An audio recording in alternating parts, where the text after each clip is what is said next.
compartimos con ustedes algunos datos que se manejan sobre el crimen de esta obstetra de 48 años de edad que se registraba ayer en horas de la mañana en la ciudad de Ñemby. Una vecina identificó a quien sería el sobrino político de esta mujer como presunto homicida. Esto porque lo habían visto a este sujeto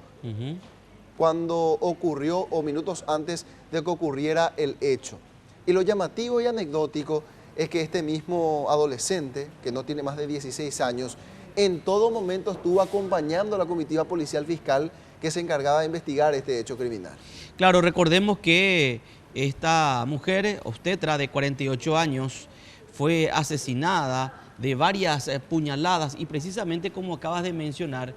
este joven era como el testigo, uno de los testigos de este hecho de homicidio, en donde acompañaba a la Policía Nacional incluso en el hallazgo del vehículo que fue sacado de la casa y posteriormente abandonado a pocas cuadras del lugar. Exacto. Esta vecina, que fue la que proporcionó el dato a la Fiscalía y posteriormente se procede a la detención e imputación de este adolescente, dijo o aseguró haber visto a dos adolescentes frente al portón de la mujer fallecida a tempranas horas, pero no le llamó la atención ya que en varias ocasiones los compañeros del hijo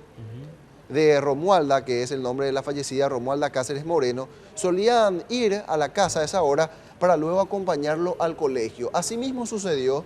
el chico, el hijo de esta obstetra, abandonó la vivienda, se fue al colegio, pero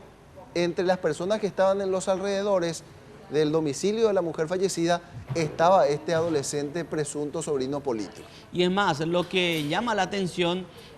para la Policía Nacional es que en algún momento dado de su relatorio y de su testimonio, este joven también ya cayó en contradicciones, por lo que de ser ahora testigo de este hecho a una persona presuntamente vinculada a este crimen. Exactamente, de testigo a principal sospechoso.